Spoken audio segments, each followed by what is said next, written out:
ఒక్కసారి కొమ్మూరి గోల్డ్ కి కాల్ చేయండి. తాకట్లో ఉన్న మీ బంగారాన్ని విడిపించి మార్కెట్ ప్రైస్ కి వాళ్ళు కొనుక్కుని మిగతా డబ్బులు మీకు ఇచ్చేస్తారు. హాయ్, వెల్కమ్ టు మనం టీవీ. మనం టీవీ ఉన్నది మన కోసం. మాజీ మంత్రి అంబటి రాంబాబు పెద్ద ప్లానింగ్లో ఉన్నారా? అందుకోసం అంది వచ్చే ఏ ఒక్క అవకాశాన్ని మిస్ చేసుకోకూడదని అనుకుంటున్నారా? ప్రస్తుతం ఆయన అడుగులన్నీ ఆ దిశగానే పడుతున్నాయా? ఇటీవలి ఉమ్మడి గుంటూరు జిల్లాతో పాటు రాష్ట్ర వ్యాప్తంగా టూర్స్ పెంచడం వెనుక ఉద్దేశం ఏంటి? ఇంతకీ ఆయన ఏం చేయాలనుకుంటున్నారు? సో ఆ పెద్ద ప్లానింగ్ ఏంటి? ఏపీ పొలిటికల్ సర్కిల్లో పెద్దగా పరిచయం అక్కర్లేని పేరు అంబటి రాంబాబు. అది పాజిటివా నెగిటివా మ్యాటర్ ఏదైనా, రీజన్ ఏమైనా, ఓవరాల్గా ఆయన వార్తల్లో ఉంటారు. 4 దశాబ్దాల పొలిటికల్ కెరీర్లో 2 సార్లు ఎమ్మెల్యే గెలిచారు అంబటి. జగన్ క్యాబినెట్లో మంత్రిగా కూడా పనిచేశారు ఆయన. ఇక 2024 ఎన్నికల్లో సత్తెనపల్లి నుంచి పోటీ చేసి ఓడిపోయారు రాంబాబు. ఆ తర్వాత గుంటూరుకు మకాం మార్చేశారు. ప్రస్తుతం గుంటూరు జిల్లా వైసీపీ అధ్యక్షుడిగా గుంటూరు వెస్ట్ కాన్స్టిట్యున్సీ పార్టీ ఇన్ఛార్జిగా కొనసాగుతున్నారు. గత జనవరి 31న అంబటి ముఖ్యమంత్రి చంద్రబాబుపై అనుచిత వ్యాఖ్యలు చేయడం పెద్ద దుమారాన్నే లేపింది. ఆ మాటలకు రెచ్చిపోయిన టీడీపీ శ్రేణులు మాజీ మంత్రి ఇల్లు, ఆఫీస్పై దాడి చేయడం ద్వారా తర్వాత ఆయన మీద కేసు నమోదు చేసి జైలుకు పంపించడం చకచకా జరిగిపోయాయి. సో అంబటి రాజమండ్రి సెంట్రల్ జైల్లో ఉన్నప్పుడు గుంటూరులో ఆయన కుటుంబాన్ని పరామర్శించడానికి వైసీపీ అధినేత జగన్తో పాటు ఉత్తరాంధ్ర, గోదావరి జిల్లాలకు చెందిన పార్టీ నేతలు పలువురు వచ్చారు. అదే సమయంలో కాపు సామాజిక వర్గానికి చెందిన నాయకులు పెద్ద సంఖ్యలో అంబటి ఇంటికి వచ్చారు. సరిగ్గా ఇక్కడే కొత్త క్యారెక్టర్కు బీజం పడిందనేది latest political talk. So Rambabu ఇంటికి వచ్చిన జగన్ ఆయన్ని కాపు టైగర్ అంటూ ప్రశంసించారు. ఇక జైలు నుంచి విడుదలయ్యాక కాపు నేతల పరామర్శలు 10 రోజుల పాటు కొనసాగాయి. స్వయంగా అధినేత జగన్ కాపు టైగర్ అనడం, తన సామాజిక వర్గానికి చెందిన నాయకులు ఎక్కువగా పరామర్శించి రావడంతో మాజీ మంత్రి మనసులో కొత్త ఆలోచన పురుడు పోసుకుంది.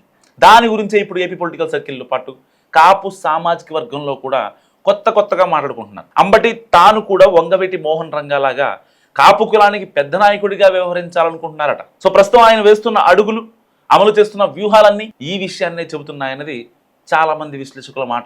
రాంబాబు జైలు నుంచి బయటకు వచ్చాక మొదటిసారి విశాఖపట్నం వెళ్లారు. అక్కడ కాపు కులానికి చెందిన మాజీ మంత్రి గుడివాడ అమర్నాథ్తో పాటు కాపు నేతల సమావేశంలో పాల్గొన్నారు. అలాగే తూర్పు, పశ్చిమ గోదావరి జిల్లాలో కూడా 2 రోజులు పర్యటించారు ఆయన. మొదటి తర్వాత తిరుమలకు వెళ్ళారు. ఆ తర్వాత కాపునాడు అభినందన సభలో పాల్గొన్నారు. అక్కడి నుంచి కాకినాడ వెళ్ళి ముద్రగడ పద్మనాభం, కురసాల కన్నబాబును కలిశారు. తర్వాత తాడేపల్లిగూడెంలో కాపు నేతల సమావేశంలో పాల్గొన్నారు.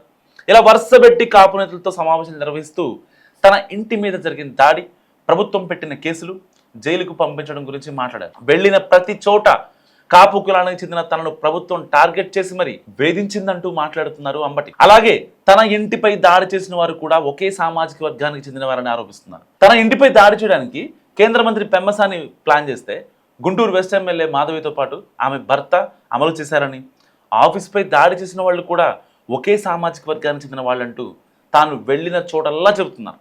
సో కాపు కులానికి చెందిన వాడిని కాబట్టే టార్గెట్ చేసి మరి నా ఇంటిపై దాడి చేయడంతో పాటు అక్రమంగా జైలుకు పంపారంటున్నారు ఆయన. ఇదంతా చూస్తున్న పలువురు విశ్లేషకులు కాపుల సింపతి కోసం గట్టిగానే ప్రయత్నిస్తున్నారని, సో దీన్ని బేస్ చేసుకొని రాష్ట్రంలో కాపు పెద్దగా ఎదగాలనుకుంటున్నాడు కూడా చాలామంది మాట్లాడుకుంటున్నారు.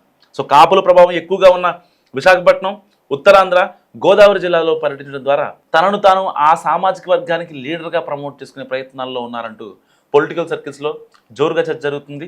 కాపు డామినేషన్ ఉన్న గోదావరి జిల్లాల పర్యటనకు వెళ్ళడం, కాపు నాడు నేతల సమావేశంలో పాల్గొనడం, వైసీపీలో ఉన్న కాపు నేతలతో స్పెషల్ మీటింగ్స్ పెట్టుకోవాలని, ఇవన్నీ కూడా ఇందులో భాగమేనన్నది మెజారిటీ పొలిటికల్ ఒపీనియన్. సో కానీ ఇక్కడే కాస్త తేడా మాటలు కూడా వినిపిస్తున్నాయి.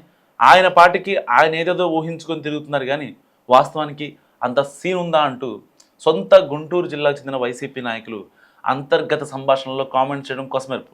అందుకు వాళ్ళ రీజనింగ్ వాళ్ళు చెప్తున్నారు. సో నిజంగానే అంబటికి కాపు పెద్ద అయ్యేంత స్థాయి ఉంటే ఆయన ఇంటి మీద 6 గంటల పాటు దాడి జరిగితే గుంటూరులో ఉన్న కాపులు ఎందుకు స్పందించలేదన్నది వాళ్ళకు వచ్చాను.